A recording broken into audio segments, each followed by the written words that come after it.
Welcome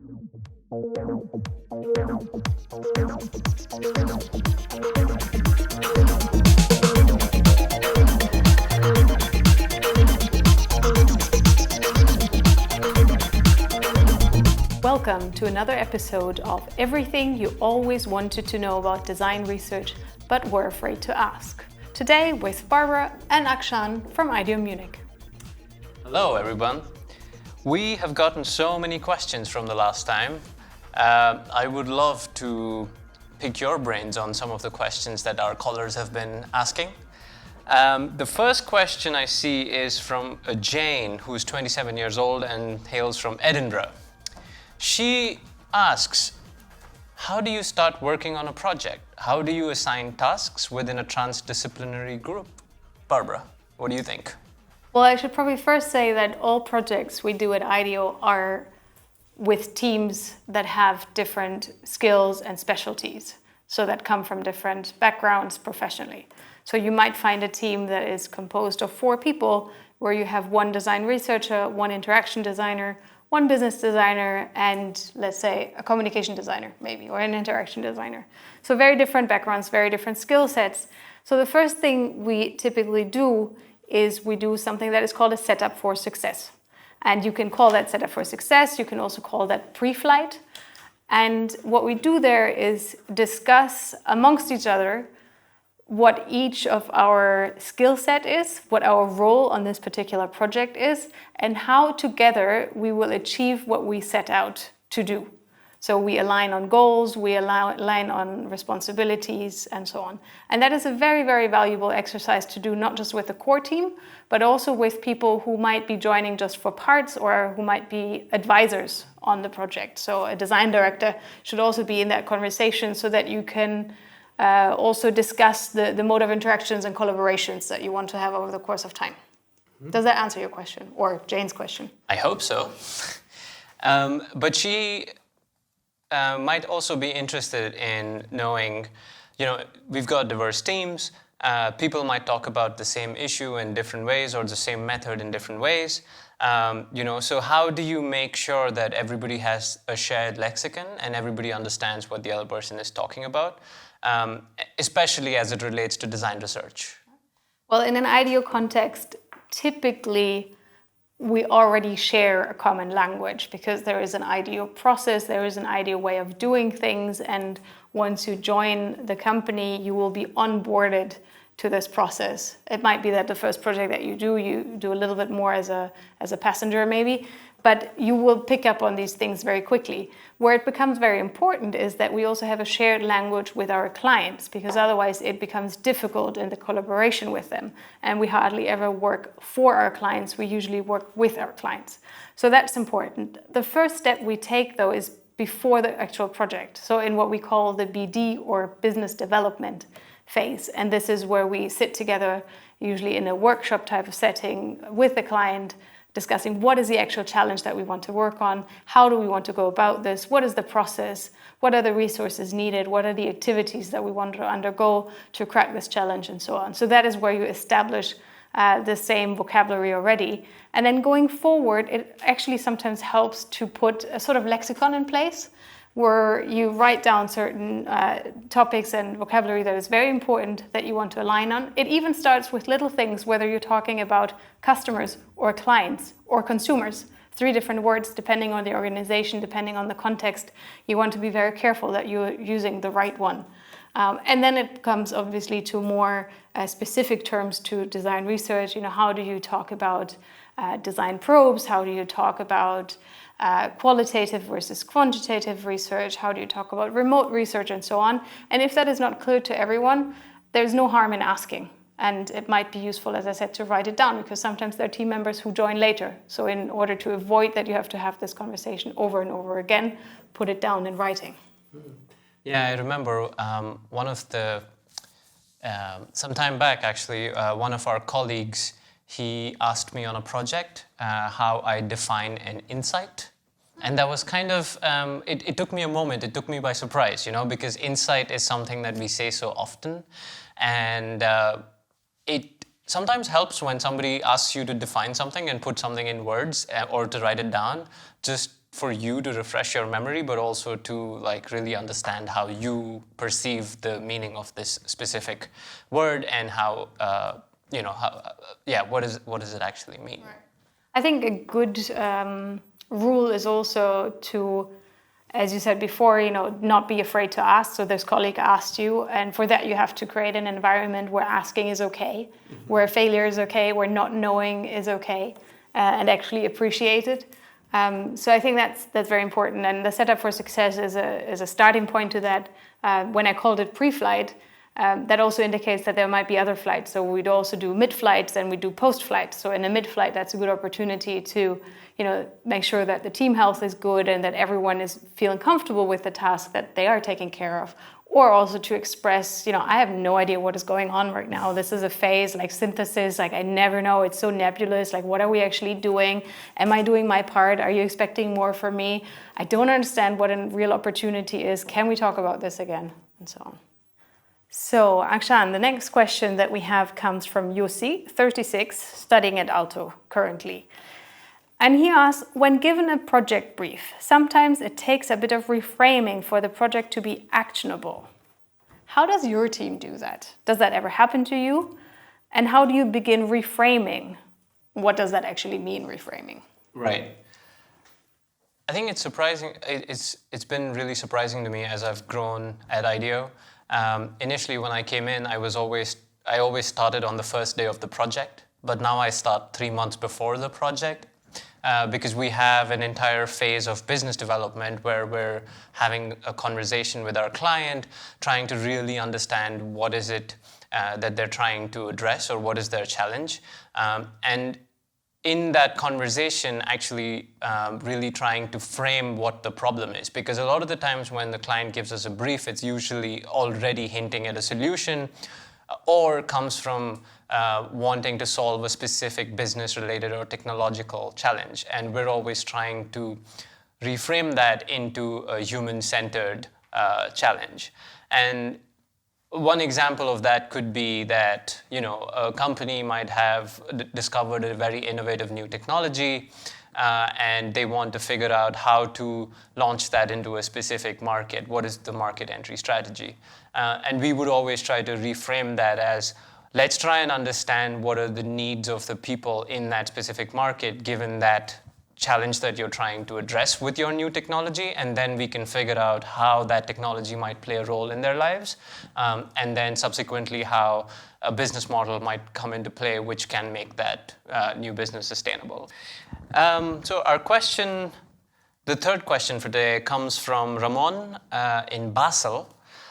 He asks, Barbara, although design research is a cyclical process, there still is some need for a process of sorts to go from inspiration to hypothesis. When is it enough to make educated guesses for creating a hypothesis?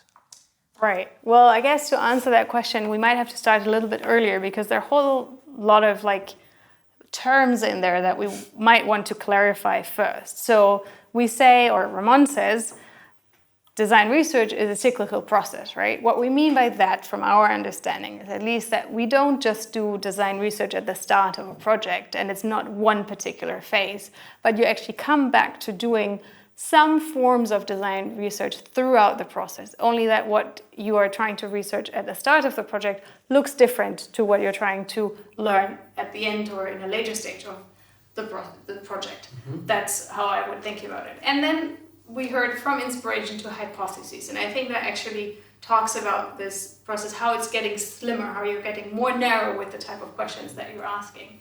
I think especially at the start of the project, what we want or what we achieve to do as design researchers, we inspire teams, we ask big questions, and we want to get a sense for where the opportunity lies. It's very broad, it's a very divergent process in that phase. Later, when you have an understanding of the solution, maybe of the value proposition that you're creating, then you need to start asking very precise questions. And those should be questions or hypotheses that you're investigating that could potentially risk the success of your product. So say you're designing a new service, which is maybe a car maintenance service, And one of your hypotheses is that clients will trust you to take your car to a different space, 20 kilometers away, outside of the city, fully service it, and return it to you to your work, right? There's a huge hypothesis in there that clients will trust you to take your vehicle, drive it somewhere, and then bring it back to you, right? Mm-hmm. But that is the fundamental of your service offer, of your value proposition. So that is a hypothesis that you would want to test very early on, because if that breaks, everything else will fail, and you don't even have to think about the minute interactions and, you know, some of the service details and so on. That is my first answer, I guess. Yeah, and just to build on that, I think what I love about that part of the research process is that you actually don't need to have the entire service in place to be able to test these riskiest assumptions or hypotheses. So for example, in that case where we're trying to see if people will actually trust us to take their cars, we set up a little pop-up booth in a mall outside of Berlin with like a fake branding and so on, and saw whether people would be interested. People came, and then we were also wearing fake uniforms and trying to sort of emulate what the real service might be like. But obviously once they came in, we explained to them that this is a product which is currently in a prototype stage. We're trying to test it, and we would love for them to be our users. And then we were able to test, you know, like, is it okay if we tell them the workshop that we're going to take them is only 2 kilometers away? Or is it okay if we don't tell them that and just tell them that the car will be back next day evening? Right. You know, questions like that start to surface that you would not necessarily think about in the earlier stages of research, but you would then address when your service is becoming more and more concrete. Right. I guess the experiment that you're describing already takes a whole lot of resources, actually, right? So you needed to go to the mall, you had to have a team, you had to have thought about and designed out the uniforms, some of the printed materials and so on. Now, when you find yourself at an earlier stage of research, you probably wouldn't want to put as many financial resources and time behind a particular learning exercise and so on. So one of the tools that we use in those earlier stages is what we call sacrificial concepts, actually. So that's a way that you can prompt an idea or bring an idea to the table in research without having to design it thoroughly.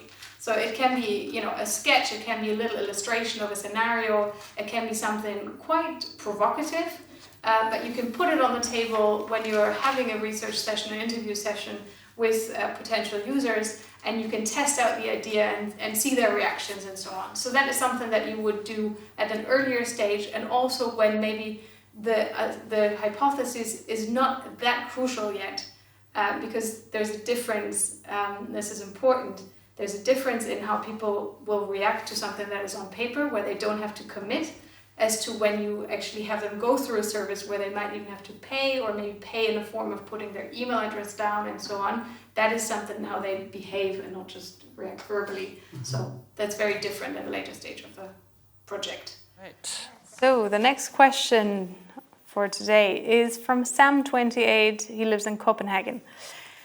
The question actually is, how do you do design research without access to the actual users? That's a really interesting question. Well, there's really no substitute to actually speaking with users in their homes or in that context to actually get a really good sense of their lives and develop deep empathy for them. But obviously there are lots of instances where that is simply not feasible or not accessible. I guess I also want to add that since we're talking in a student context, design research might be expensive, no? So Yeah, definitely. There's plenty of ways that you can do design research and really good design research without access to actual users. One of the things that we've tried in the past is a lot of remote research, so using tools like Dscout, for example, where you can recruit participants across the globe, anywhere, and give them certain missions to fill, and then they would document their activities and their experiences or answer out a few questions on this app itself. And then you can collect, it's kind of like a mobile diary study that you would do with participants across the globe. Another way that I've found really helpful, especially in the beginning of a project, is to do really quick desktop or secondary research using things like Google Trends to quickly see what are things that people have been searching for. So for example, taking that car maintenance example again, looking at how when I put in the search key term car maintenance, what comes up on a Google search in the US is very different from what comes up in Germany. In Germany, people are much more specific, like they would look at like air conditioner repair, whereas in the US, the biggest thing is like online car maintenance scheduling. So I think people are looking for like how they can, quickly schedule a call or like a visit to the workshop. Then there's also amazing resources around like people like Ben Thompson, who writes an email newsletter called Strategery, which gives you a really interesting and in-depth sort of look into the technological industry around us. Could I also ask someone to do the research for me if I don't have the means to, for example, fly to Kenya and do the research myself? Yeah, that's also something we've done in the past is like partner up with local agencies or local facilitators, have a discussion with them, explain to them the context of the project, and co-write the discussion guides or the questions with them, and get them to do the interviewing part or the field work, and then bring back the data to us so that we can then synthesize it. Another really good proxy sometimes is to speak with experts. So if you're going to start working in a field which is completely alien to you, it's really good to recruit an expert or like get a meeting with an expert and have them tell you or at least give you a broad understanding of the field. These are many different ways in which you can approach it depending on the challenge that you're faced with. And I also remember a project that you did not long ago where the research was actually in India, but you were sitting in London with your team, and you facilitated all of the interviews through Skype or other video call technology. Absolutely. Yeah, and the constraints on that project were very similar to what we were talking about. Like, it was only a 2-week project.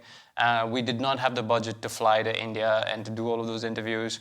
So we quickly sort of put together a list of people that we either know or tapped into our friends and family network to get them onto a Skype call and then have a conversation for an hour. It's not, again, like I said, there's nothing that beats actually being there in the context, but it still gives you enough information to start designing against. I guess what we can also say to summarize is that you just need to be aware how much information you need through the conversation with them and how much information you need from the context around them. So when design probes come into play, and those can really be facilitated well with technology like DScout and so on, so that you invite the user or the participant to record themselves and bring in materials for themselves if you can't do that. And then maybe also have a local expert in terms of like cultural knowledge, right? Like if it is as a user context that you're not familiar with, is there something about the culture itself or about the country that you might be able to learn through someone, even if they're not a user, but maybe again like an expert? Yeah, but I wonder if you have any experience where language was a barrier. That's something that keeps coming up again and again, right? Like when we do research in different contexts, language is obviously something. I don't know if you had an experience around that. Yeah, all the time when we go to places where English is not the first language, which we speak, or German as I speak, then we bring in translators. But you still have access, obviously, to users. So to Sam's question, when you don't have access to the actual users, well, then there is no language barrier because you don't have access. When you do have access, but there is a language barrier, then it does help to bring someone in to do the translation work. And those people can also be very good at being a cultural guide for you, not just a translator and interpreter in that sense. All right, the last question for today's episode is actually from me. It's not a caller question. I've been wondering, for the students who are listening to us, can anybody do design research, or do you need to study and have a title of design researcher to be able to do the research? What do you think? What's your perspective on that? I want to hit the maybe button. Maybe. I guess my answer would be that no, you don't have to study design research in order to do design research. If that were the case, the two of us would not be sitting here because neither of us study design research. That makes my question sound dumb, but thank you. I mean, you know very well that you trained as a graphic designer and as a software engineer, and I came from industrial design or product design background and only really got to know the field of design research in all its depth here at IDEO and through some of the work that we've done at Aalto with Tuli specifically. But what it takes to be the design researcher on a team is, I guess, that you should familiarize yourself with the core practices, with a range of methodologies, and you should confidently wear the hat of the design researcher. I think that's always something that we emphasize, is that you don't have to own the entire process, but someone on the team has to be responsible for it. And this person will make sure that some of the ethical practices are in place. This person will make sure that the process is thorough in a way, that we capture the data, that when we go out into the field that we are prepared, that we have written discussion guides, that we have done our recruiting work, that we have taken the cameras, with the batteries and so on. And if I don't do that myself, then I appoint someone to do that. And that is also the same person who should be guiding through the synthesis process, because it's as important to make sense of data as it is to collect data, right? I think what it takes to be a design researcher or to do design research is a whole lot of curiosity. I think a whole lot of humbleness, that you meet people from a very open and non-judgmental point of view.